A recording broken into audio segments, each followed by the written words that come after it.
la idea de compartir esto con ustedes es nuestra experiencia en el hospital infantil. Nosotros, como en todo el mundo, se empezó sin conocer nada sobre cómo manejarnos nosotros con este virus, cómo cuidarnos nosotros con respecto al virus y cómo cuidar a ese paciente mientras nos cuidamos nosotros. Así que se elaboró en el hospital como un manual de procedimientos, como una guía. La elaboramos en base a las experiencias en el resto del mundo y la hicimos controlar por nuestro Comité de Control de Infecciones. Flavia Loza es nuestra ESI en el hospital infantil, así que ella nos ayudó mucho, nos iba avalando si estaba correcto en las recomendaciones que nosotros dábamos en este manejo. El manejo es para la terapia intensiva, pero les voy a adaptar lo que ustedes tienen que tener en cuenta, lo justo y necesario para la guardia hasta que surja el traslado. A veces el traslado es rápido y a veces sabemos que no, que puede estar de, no sé, 6 horas o depende la demanda y capaz que ahora tarde mucho más. Así que bueno, cómo mantener ese paciente ventilado, cuidando al niño y cuidándose a ustedes, que ahora es al revés, primero cuidándose a ustedes y después al niño. Este es las pautas de enfermería para el manejo de pacientes en el área crítica, sala corte COVID-19. En el hospital infantil se elaboraron zonas para atender al paciente de sospecha COVID y zonas para cuando ya recibimos el hisopado o el hisopado negativo. En la guardia tienen un área roja, que es donde se recibe el paciente de sospecha, y un área verde, en la que no cumple con los ítems epidemiológicos para considerar sospecha. Perdón. Creo que ahora entramos en una etapa que no sé si cambiarán o no las recomendaciones del control de infecciones, pero todo ya debería ser de sospecha, así que esto lo que les voy a presentar es en base a todo lo que ustedes ingresen por la guardia, lo deberían considerar como sospecha. Siempre y cuando, primero, ustedes se tienen que guiar por su ESI o el Comité de Control de Infecciones, ¿sí? Estas son desde el hospital infantil. Ustedes lo pueden adaptar y lo conversan con su comité de epidemiología. Los objetivos más importantes en la atención de este tipo de pacientes es aportar al personal de enfermería un documento técnico, entonces está bueno que ustedes elaboren también pautas que permiten la identificación asistencial de los pacientes graves ante la pandemia para una planificación. O sea, la idea es que ustedes planifican de una manera realista, prevengan promoción de la salud en la fuerza de trabajo que es enfermería. Limitar la propagación nosocomial del COVID, o sea, nosotros en nuestro hospital separándolo por zonas, áreas de atención. Esas zonas rojas donde nosotros atendemos al paciente sospecha, tienen las ventanas abiertas y podemos ventilar. Es algo como una ley en el hospital, donde hay sospecha de COVID, se tienen que poder abrir las ventanas. Ya sea internado, guardia o terapia intensiva. Para eso también aportamos para limitar la propagación de este virus, protegiendo al personal sanitario y no sanitario, evitando que el hospital sea un amplificador de la enfermedad. Y optimizar el recurso humano y material. Al tener dividido por zonas, siempre se está trabajando en conjunto con el Comité de Control de Infecciones. Al tener organizado y planificado, se optimiza el recurso humano y material. Y la asignación del recurso limitado a la atención de enfermería, de manera racional, ética y organizada para hacer el bien mayor el número de personas. ¿Qué quiere decir esto? Ustedes, por ejemplo, les ingresa a la guardia un paciente, un pediátrico, sospecha o no sospecha de COVID, que va a estar ventilado, que ustedes van a tener que cuidarlo a ese paciente, lo ideal sería que por lo menos esté una enfermera cuidándolo solo para ese paciente. Eso es lo ideal. Ustedes van a adaptarlo a su realidad y verán cómo se organizan, ¿sí? ¿Qué cuidamos cuando ventilamos en pediatría? ¿Qué es lo que nosotros como enfermeros, qué es lo que vamos a cuidar? ¿Qué es lo que tenemos que ver? Adaptado al COVID ahora, ¿sí? A este virus nuevo. Primero, el equipo de salud. Nosotros utilizamos EPP3, sospecha de COVID. Cuidamos al equipo de salud. Primero y principal están ustedes, ¿sí? Primero, todo lo que ha cambiado en esta pandemia y la atención a este tipo de paciente o sospecha es que primero está el equipo de salud. Ustedes, nosotros por lo menos, nos colocamos el equipo. Si estamos esperando, a veces con el tema de que hay muchos aislamientos, estamos rotando por el hospital. Entonces, en la guardia, cuando ya se sabe que va a ingresar un paciente con sospecha o que tenemos que colocarnos el equipo, por más que tarde una hora o 20 minutos, ya nos colocamos el equipo esperándola, ¿sí? Nos anticipamos a todo. ¿Para qué? Para cuidarnos. Me van a decir, Ale, pero estás media hora esperándola. Bueno, pero yo me tengo que cuidar, ¿sí? Y después, ¿qué vamos a ver? cuando ventilemos a este paciente, la vía aérea, hemodinamia, sedación, analgesia, las alarmas del aparato, que lo acentuó mucho María José, eso es muy importante. Neumonía asociada a la ventilación, que esto no se preocupen, pero lo tenía que colocar. Y la piel, eso de pesada, pero bueno, eso no es tan importante como los otros ítems. Nuestros objetivos en esta ventilación es la sustitución o parcial de la función ventilatoria, ¿sí? O sea, es algo ajeno que le estamos brindando a ese paciente para poder recuperar la oxigenación, manteniendo niveles apropiados de PO2 y PCO2 en sangre arterial, que como dijo María José, ahora se permiten no niveles óptimos ni exactos, como dice la orografía, un niño tiene que manejar tal PCO2 o PO2, sino valores esperados o para mantener la ventilación. Ustedes lo que tienen que mantenerlo es una buena oxigenación hasta que se produzca el traslado. Con respecto a la vía aérea en pediatría, después que el paciente está intubado, ustedes como enfermeros lo que tienen que observar es la buena ventilación, ¿sí? La expansión torácica de ese paciente, la buena saturación, el posicionamiento de ese paciente. Acá puse un ejemplo de un chupetín en pediatría, no son adultos pequeños, ¿sí? Hay diferencias anatómicas en lo que es la vía aérea. Ellos tienen la cabeza como un chupetín, es la forma de un chupetín, entonces la cabeza es más grande que su cuerpo. Entonces, cuando yo lo posiciono y quiero posicionar la vía aérea, se recomienda una almohadita debajo de los hombros. Es lo que nosotros colocamos para expandir, no hiperextiendo como en adulto. No es necesario hiperextender como en adulto, ¿sí? Entonces, cada vez que vean un bebé, un pediátrico, chupetín. Chupetín, lo posiciono y así voy a tener una vía aérea bien ventilada. Por más que esté intubado y no está bien posicionado, el paciente no va a ventilar bien, va a empezar a competir con el respirador, va a bajar la saturación, va a aumentar la frecuencia cardíaca. Entonces, tengo que estar atento a eso. Esto es muy importante para cuidar a ese paciente ventilado. Estas pautas que voy a nombrar ahora se manejaron para nuestra área crítica, que es las pautas que se elaboraron. Lo primero que tengo que tener en cuenta cuando este paciente está ventilado, que no se extuba, ¿sí? Evitar la extubación no programada, avisar al médico en el caso de requerimiento de sedación. Limitar el contacto con el paciente al mínimo y al necesario. Bueno, esto es de Kine. Verificar que se utilice humidificación activa. Como decía también María José, en pediatría utilizamos humidificación activa. Tenemos sistemas de tubuladuras para este tipo de pacientes, destinadas para este tipo de pacientes sospecha COVID, que tienen un sistema como de alambrado por dentro que es para controlar la humidificación activa, ¿sí? O sea, el calor de las tubuladuras que no condensen y tienen frascos para contener el agua. ¿Para qué es esto? Para que no tengamos que desconectar y liberar el agua acumulada en las tubuladuras. El panel contará con 2 frascos de aspiración, esto también se recomienda, no sé si ustedes cuentan con aspiración de sistema cerrado, nosotros en pediatría lo tenemos, si no, excepto que no, van a tener mucho cuidado si tienen que aspirar las secreciones. Si el paciente lo van a trasladar, el traslado le dicen en 15 minutos estamos. Si es sí, solo sí necesario aspirar secreciones, es porque estoy viendo las secreciones en el tubo, porque desatura o porque los gases están muy mal. Y ahí valorarán en equipo, junto con el médico, se valora en equipo si se va a desconectar o no ese respiro. Si ustedes no cuentan con sistema de aspiración cerrado y tienen que desconectarlo, lo que estamos utilizando en el hospital infantil con una tijera Kocher, lo clampeamos al tubo, ponemos en pausa el ventilador y después desconectamos y después aspiramos, ¿sí? Eso con nosotros, con el equipo de PP3, porque no sabemos si el paciente es positivo o no.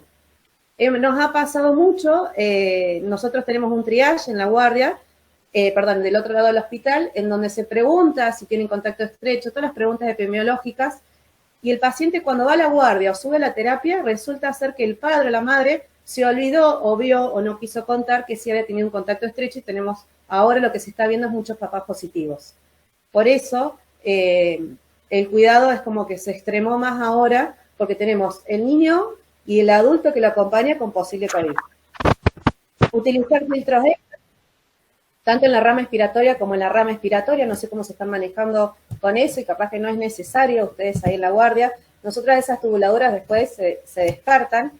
Bueno, y acá está lo del clampear con el tubo endotraqueal cuando requiera desconexión. Si no tienen el sistema que detecta que está conectado con el humidificador para calibrar la temperatura y no se produzca condensación en las tubuladuras, si se junta agua en las tubuladuras, lo ideal es que no desconecte, excepto que el paciente corra riesgo de vida, y que no desconecten y tendrán que clampear ponerlo en pausa el aparato y liberar. Recuerden que toda la aerolización, ustedes corren riesgo de contagio. Por eso, estas diapositivas comienzan con eso. Primero se tienen que cuidar a ustedes y después al paciente. Eso es lo que ha cambiado. Bueno, el sistema de aspiración cerrado. Los bundles, bueno, esto es inspirado en nuestra ESI. Nuestra ESI nos acompaña muchísimo, nos tiene muy cortitos a todos, pero nos acompaña muchísimo para cuidarnos nosotros, así que lo ideal es las tubuladuras por debajo de la boca del paciente, si se puede, sonda nasogástrica, bueno, dos frascos de aspiración para el sistema cerrado, la humidificación activa, siempre lavado de manos, y bueno, nosotros hacemos la limpieza con placa, que eso no lo vamos a obviar para la guardia. Esto es muy importante, las alarmas del aparato, ¿sí? No sé cómo se organizan ustedes en la guardia, si el médico está programando los parámetros, también es importante que programe las alarmas, como hablaba recién María José. Entonces, las alarmas de presión y alarmas de presión baja. Si yo estoy viendo que saltan las alarmas de alta presión, puede ser que tenga secreciones, que tenga broncoespasmo o el paciente esté despierto. Si me saltan las alarmas de baja presión, puede ser que haya una desconexión central del flujo de aire comprimido o de oxígeno, desconexión de las ramas o una extubación del paciente cuando marco este tipo de alarmas. Por eso es importante, no solamente voy a cuidar al paciente, el monitor del paciente y el respirador, el ventilador, lo voy a monitorizar también, voy a cuidar. Entonces son 3 cosas que yo tengo que estar cuidando en ese paciente ventilado hasta que surja la derivación. Muy importante los signos vitales en pediatría. El objetivo de este monitoreo es que ustedes conozcan, conocer de manera objetiva y constante el estado hemodinámico de ese paciente y las alteraciones. Si el paciente tiene patologías de base, está bueno que lo sepan, entonces los parámetros capaz que se modifiquen. Servir como medidas anticipatorias y continuas. Si yo sé que este paciente ingresa, está sedado y maneja una cardíaca constante de 100, 110 y de repente se me va a 140, 145, tengo que esperar. El paciente se está despertando, el paciente está desaturando, ¿qué es lo que está pasando? Está con fiebre, puede tener hipertermia y me aumentó la cardíaca. Entonces, tener un buen monitoreo de las constantes vitales, no vamos a lo básico de enfermería, es muy importante para cuidar a este paciente hasta que lo trasladen. Básico, signos vitales.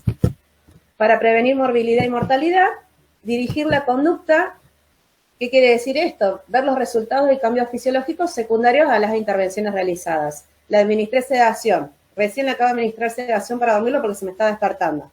La sedación ya sabemos que genera hipotensión, puede bajar un poco la cardíaca. Bueno, estar atento ahí. Administro la sedación, lento. Siempre la administración tiene que ser lenta. Estar atento al monitoreo. Puede ser que se potencie un poco o que baje un poco la cardíaca, pero no a un nivel de riesgo. Entonces, tengo que estar monitoreando todo el tiempo a ese paciente. Todo esto, chicos, apenas lo está usted acomodando al paciente, lo está monitorizando. Si tengo una frecuencia cardíaca baja, si tengo peligro de bradicardia menor a 60 por minuto, pero ustedes tienen que estar alerta cuando baje de 80. Si yo tengo un paciente que ingresan, lo están intubando, tiene 150, 160 de cardíaca, después de la intubación y con la sedación me baja a 100, 110, y de repente empiezo a observar una baja constante, 90, 80, ya tengo que empezar a abrir los ojos en pediatría, ¿sí? Maneja otras cardíacas. Es muy importante que tengan en cuenta los signos vitales en pediatría. Mayor a 160 es taquicardia, ¿sí? Cuando yo ya empiezo a ver este bebé o este pediátrico que ya sube a mayor de 145, ya tengo que empezar a abrir los ojos, ¿sí? Puede ser que se esté despertando, puede ser que tenga fiebre, si tiene hipertermia, ese 145 lo va a mantener, pero mayor a 160 no es normal. La tensión arterial, ¿sí? Varía con la edad, pero siempre tengo que mantener una PAM de 50, eso les va a dar unas pautas. Ahí está la PAM, ¿sí? 82-49 es una cardíaca normal, acá el paciente está despierto, con 54 de respiratoria, 157 de cardíaca, seguramente está despierto. Esto es como un cuadrito que les puede servir, pero generalmente en la guardia o en la urgencia por ahí no da tiempo a recurrir a machetes ni demás. Mientras ustedes tengan una PAMP de 50 está bien, y fíjense muchísimo en la diastólica. La tensión arterial va a disminuir por si la administro sedación. ¿Qué pasa con la saturación? Como decía María José, variaron la administración del oxígeno. El oxígeno se considera como un enemigo, ya no es tan amigo, entonces hay que tener muchísimo cuidado porque genera daño pulmonar. Entonces tenemos la saturación que esté en 96% hasta que lo deriven no está mal, ¿sí? No pasa nada. No es necesario que sature el 100%. La FiO2, como manifestaba también María José, lo óptimo es el 60%. Si el paciente está grave o en 15 minutos lo van a venir a retirar y ustedes lo dejaron con 100% de FiO2, no pasa nada. Pero lo óptimo, lo que ustedes tienen que saber, que si con una FiO2 programada en el aparato es de 60 y me está saturando 96, 97, estamos bien, ¿sí? No es necesario que el paciente sature el 100%. Y tengan en cuenta que si el paciente tiene de base problemas cardíacos, hay pacientes que manejan entre 85, 82, 89 de saturación. Por eso es importante que ustedes sepan la patología de base. Si es un paciente crónico, los papás le van a saber decir qué valores normales maneja. Y la respiratoria va a estar mandada por el aparato.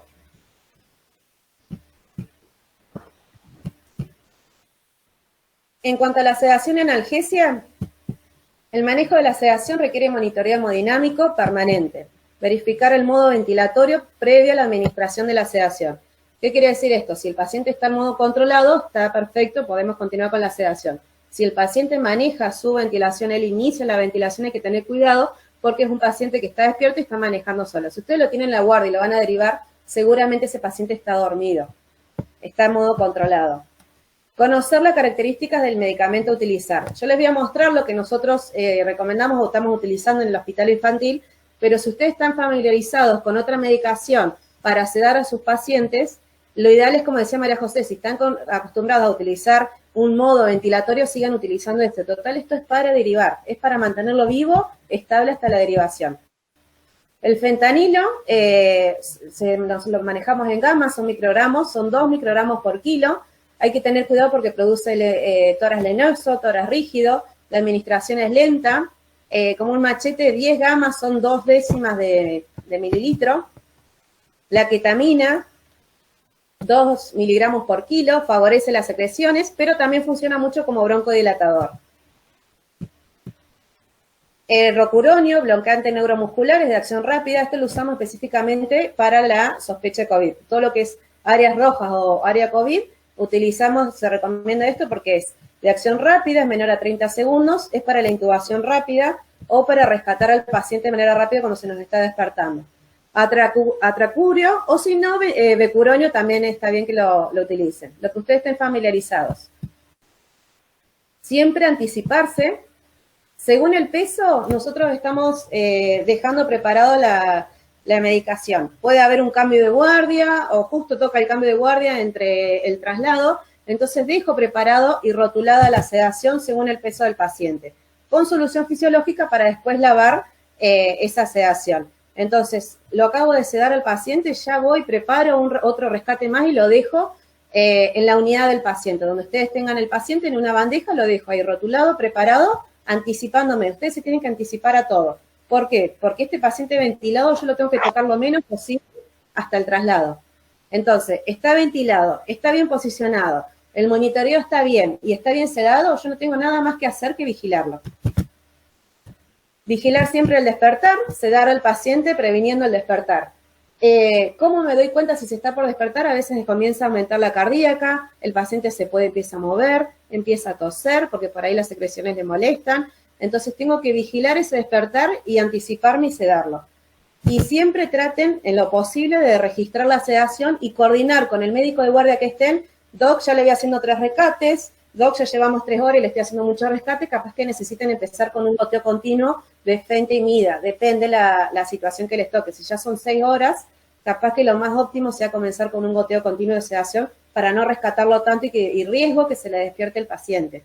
Y como decía María José también, el comunicarse, por ejemplo, si el paciente del príncipe va a ser derivado al infantil porque no tienen el positivo, lo positivo va al de niños, se pueden comunicar con el médico de guardia, ¿sí? Telefónicamente y consultar lo que sea. He estado en la guardia y a cualquier hora se comunican o con derivación o entre los hospitales, entre ellos se comunican para esto. Che, ¿cómo le preparo el goteo de sedación, un goteo continuo de fentanilo o mida a un paciente que pesa tantos kilos y demás?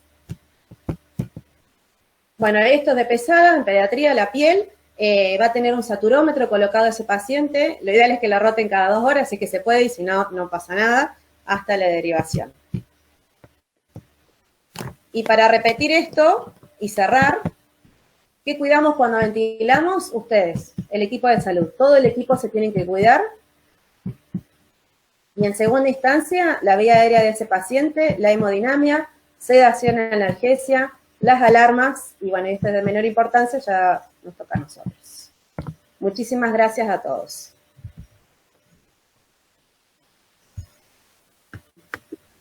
Bueno, gracias, muy linda toda la clase. Yo, perdón, no sé si sigue estando María José.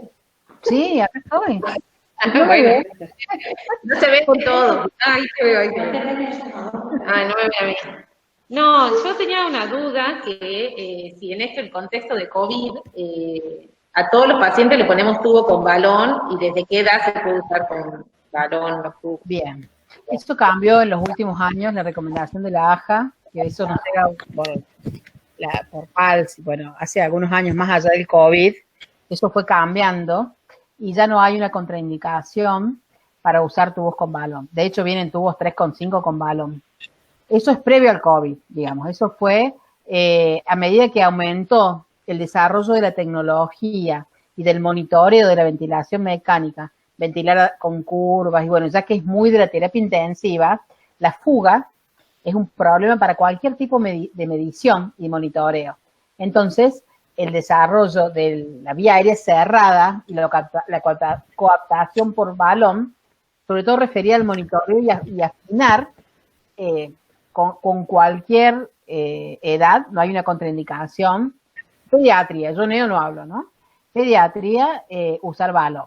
Con el COVID, esto es previo al COVID, con el COVID indudablemente se acentuó y sabemos que ya no es la gota lo que se hablaba inicialmente, lo que transmite el contagio, sino el núcleo de gota, que eso se definió después de entrada la pandemia, el núcleo de gota y la aerosolización de lo que se expande en el paciente que exhala. Entonces, se ha visto que más allá de los 2 metros por la gota gruesa que podía contagiar, el núcleo de gota sube y aerosoliza. Entonces, cualquier procedimiento de aerosolización es riesgo de contagio. Y si un paciente tiene fuga, porque en general, salvo que tenga un edema de la vía aérea, fuga con tubos sin balón o tubos pequeños. Entonces, esa aerosolización, recuerden que está filtrando peritubo un paciente con COVID. Entonces, tenemos que, si lo vamos a tener en el shock room, lo que tenemos que estar alertas cuando vamos a prepararnos para intubar es tratar de que no fugue por ningún lado. Por eso es tan importante que mientras alguien lo intuba, que es un proceso estresante de máxima aerosolización, un equipo prepara el respirador. Y ese respirador tiene que no tener vaso roto, denle tiempo al pulmoncito, al guantecito, chequeen las fugas. El filtro, Alejandra bien dijo que se pueden usar filtro inspiratorio y expiratorio. Si yo no le pongo filtro entre la rama expiratoria y el respirador, todos los respiradores tienen un ventiladorcito por atrás. Si no está filtrado con ese filtrito, se olvidan de ese filtro expiratorio, va a contaminar por el ventilador de atrás, va a entrar aire contaminado y va a aerosolizar el ambiente. Por eso no agarren un circuito, tienen que tener mucho filtro en el shock room, y eso Lili, no sé cuántos tendrá, pero me imagino que sí, o sea, cuando agarran un respirador en este momento en Córdoba, filtro en la rama expiratoria en forma innegociable. En lo posible, tubo con balón, independientemente del tamaño, porque carcasa no rota. Si quieren poner, si es un chico grande y le quieren poner, lo van a derivar y ya tienen más o menos la cama y saben que va a ser rápido, le ponen un filtro pasivo y no usan la carcasa. Eso yo sé que ya lo han hablado, pero en forma innegociable no se olviden el filtro en la rama expiratoria. Y si tienen que agarrar, si pueden tener tubos 3,5 o 4 con balón y lo pasan, lo intuban. Eviten el aire, la aerosolización. Y otra cosa, Lili, ¿me escuchás? Sí, acá estamos. Otra cosa que nosotros hemos cambiado en los últimos años, que hemos visto que estaba escrito, no sé si está tan escrito, pero sí en todas las terapias, la fijación, optimizar la fijación del tubo. Eso, o sea, como un indicador de calidad, la extubación accidental en cualquier lugar genera aumento de morbilidad. Pero en este momento no se nos puede extubar a un paciente, porque ahí vamos, por más que estemos vestidos y demás, innecesariamente a exponernos. Por lo cual, si pueden conseguir mejor, no sé qué cinta tienen, Lili, en el shock room. ¿Con qué están fijando los tubos? No sé, alguno de los enfermeros capaz que te puedan contestar. Dieguito. Con la cinta común, María José. Cinta, bueno, Graciela, yo pediría, Lili, la cinta de corazón. Sí. Ahora me vas a cortar, Lili. No, nosotros usamos, no es muy cara, y logramos que entre a la farmacia de la provincia el Tensoplast. Sí. El Tensoplast hará 3 años que lo estamos usando, pero bueno, ya ahora es innegociable. El Tensoplast es una cinta que viene de la traumatología. A lo mejor los traumatólogos en el Asturias lo pueden llegar a tener, Lili. El Tensoplast se hace como un yesito, porque no sé de qué está hecho, y se pega el tubo. Entonces, tener eso me parece que no es tan costoso respecto a los beneficios en este momento de fijar el tubo en un shock room. Por lo que les recomiendo que te puedo averiguar los precios, Lili. Nosotros nos costó que lo compren, pero hay en la farmacia central, calculo que el ministerio tiene que haber. Porque eso fija el tubo de una manera que no se extuba, se pega. Eso me parece una buena recomendación. Filtro, buena sellada de tubo, buena fijación. Sean más exquisitos para cuando uno no ventila. Me imagino el shock room, uno está muy estresado. Entonces, cuando uno lo intuba, ausculten bien, que esté simétrico, cosa que después no tengan que estar subiendo y bajando como hacemos habitualmente. Esas cosas son las que ha cambiado en la pandemia. Uno es mucho más fino en tratar de no equivocarse para no tener que repetir cualquier maniobra que sea riesgosa. Fijación y altura del tubo. Altura del tubo, que se escuche la axila izquierda. Que la axila izquierda tenga murmullo vesicular, nada más. Si la axila izquierda tiene murmullo vesicular, salvo que tenga una telectasia masiva, está por lo menos ventilando bilateralmente. Sean más minuciosos en esas cosas, para no tener que hacer una placa y después despegar la cinta. Bueno, lo que hicimos siempre, como que ahora no. Perfecto. Vamos a pedir el Tensoplast.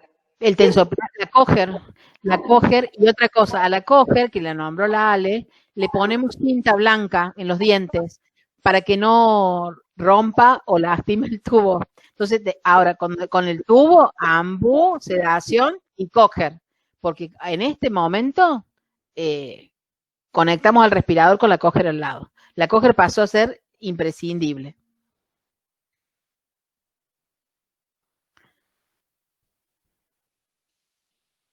El filtro también en el ambú. Ustedes que bolsean mucho en emergencia, entre el tubo y el ambú, filtro EPA. Mientras están bolseando, bolseen con filtro.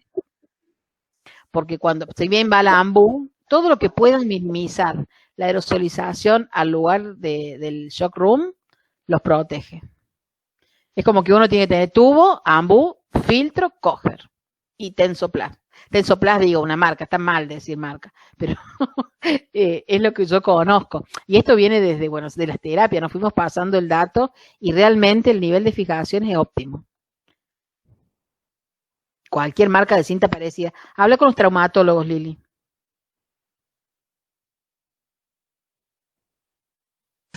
Dale, sí, vamos a buscar eso. Para alguien preguntaba algo. ¿Quién? Dices, ¿es necesario colocar sonda vesical al pediátrico cuando se administra sedación con fentanilo? Eso es para la Ale. No, si el traslado va a ser en 15, 20 minutos, en 1 hora o 2 horas, no, porque ustedes se están exponiendo. Todo lo invasivo, ustedes tienen que cuidarse de no exponerse. De última vendrá la guardia, el infantil, con un globo vesical y lo resolveremos nosotros. Es más, eso se resuelve en la terapia. Es muy raro que en la guardia lo hagan por este sistema de exposición. O sea, ustedes lo que tienen que hacer es mantener al paciente dormido, estable hemodinámicamente y esperar al traslado. Nada más.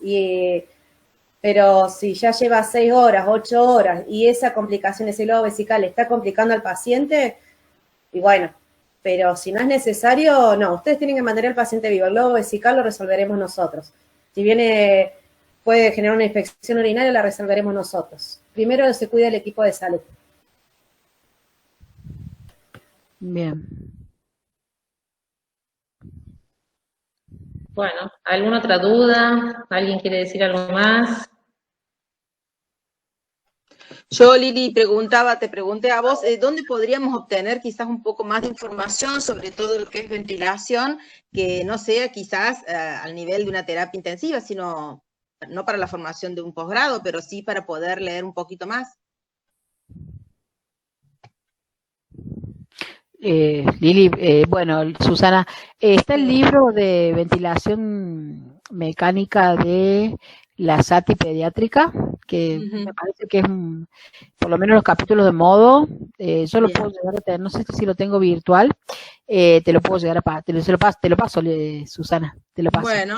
Si querés el capítulo ese no tengo ningún problema, si alguien lo tiene, yo lo tengo en algún momento también, te lo puedo fotocopiar.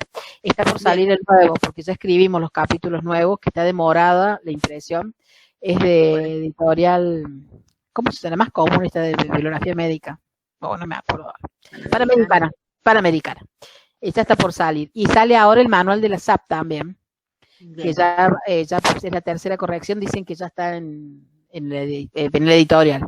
Así que van a ser 2 este año, yo supongo, va a salir primero el de la SAP, creo, que es el manual, que va a ser de todo, emergencia y cuidados críticos, pero tiene capítulos de ventilación más o menos actualizados en castellano. Así que eso está por salir. Y sale el de la SATI porque ya viene atrasado. O sea que está a punto de salir los 2 nuevos. Mientras tanto, están como opciones los 2 viejos.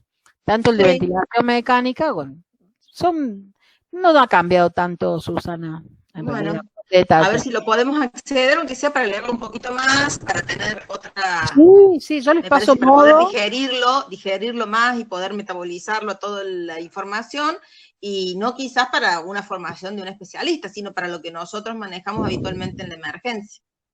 Sí, yo me gusta dar esta clase con un respirador al lado, porque es como, sí, es lo más práctico, pero bueno, en algún momento lo hacemos. En algún momento podemos hacerlo con camarita y agarrar un graph y mostrar los botones y la cosa práctica. Bueno. ¿Y de drogas qué están usando, Lili, en la emergencia para los posibles COVID? Para los posibles COVID, ¿qué me preguntaban? Para intubar. No, no para intubar, no, bueno, posible COVID como que tomamos todo, pero nosotros, el protocolo que nosotros tenemos es con ketamina o etomidato, que nunca tuvimos, pero si no lo que más usamos es Midifenta, porque en realidad por ahí no tenemos acceso a las otras. Sí, bueno, te pregunto a propósito, yo cuando empezó el COVID, tenía que organizar la terapia COVID, nos compraron etomidato. Es carísimo, yo tengo etomidato, es carísimo. Por lo cual nos fuimos adaptando a medida que transcurrieron los meses y los meses que no llegaban, pero sí había, todo era sospechoso, o muchos eran sospechosos, como por el costo y por el difícil acceso, y me imagino más aún con la terapia de los adultos, la posibilidad de la succinilcolina. La succinilcolina es otra opción la idea es que sea rápido. O sea, fentanimida ante cualquier situación, porque el shock, la inestabilidad hemodinámica, son drogas nobles y por lejos, en forma universal, es lo que usamos. Pero bueno, conseguimos rocuronio y etomidato como ideal, pero son drogas costosas y no todos los centros tienen rocuronio y etomidato, por lo cual la succinilcolina o el becuronio también me parece que es mucho más fácil y menos costoso de conseguir, para tenerlo en cuenta. Sí, la ketamina con midazolam es otra opción. El tema es que por ahí no tiene, la idea es el inicio de acción rápida para bolsear menos, y fentimidas es lo habitual, digamos, sabemos que no es tan rápido como puede ser succinilcolina o rocuronio por los inicios de acción. Succinilcolina es barata y hay en las emergencias. No, sí, que paralizante usamos el en general el becuronio. Rocuronio no tenemos. No, a veces No hay. usamos, pero usamos generalmente el becuronio. Sí. ¿No usan para intubar? Para intubar, sí, o sea, usamos por eso, o sea, como sedante generalmente, o sea, mida y penta, pero sí, la idea era el etomidato, pero sí, nunca lo tuvimos, o la queta, y como paralizante el becuronio. Sí. Está bien. Bueno, succinilcolina, nosotros cuando con emergencia se escribieron los protocolos de llegada, se consideró la succinilcolina como una opción, porque sabíamos que el etomidato se iba a acabar. Y es una droga que los anestesistas la usan mucho, en el hospital hay, y tiene un inicio de acción rápida, y es barata, por lo cual, por eso nosotros lo escribimos como opción, para tener en cuenta, digamos, porque uno quiere que intubar rápido, que se cede rápido y no contaminarse, digamos, ese es el escenario.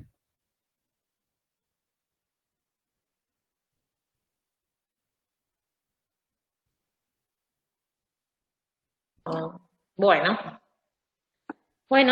¿alguna otra duda, comentario? ¿No? Bueno, nosotros recibimos pacientes de ustedes y vienen bien estabilizados y siempre se conectan y preguntan, así que tienen mucho. Somos muy picantes. Sí, por eso estamos Los pacientes llegan en general compensados y bien. Ahora con COVID estamos todos, nos sacaron del eje, pero siempre ha habido una buena llegada de los pacientes, del estado de los pacientes me refiero. Me alegro que lleguen bien. Bueno, muchas gracias María José y Alejandra, y con el resto nos veremos el jueves que viene. ¿Qué jueves que viene? Droga. No. Ah, no, estado convulsivo.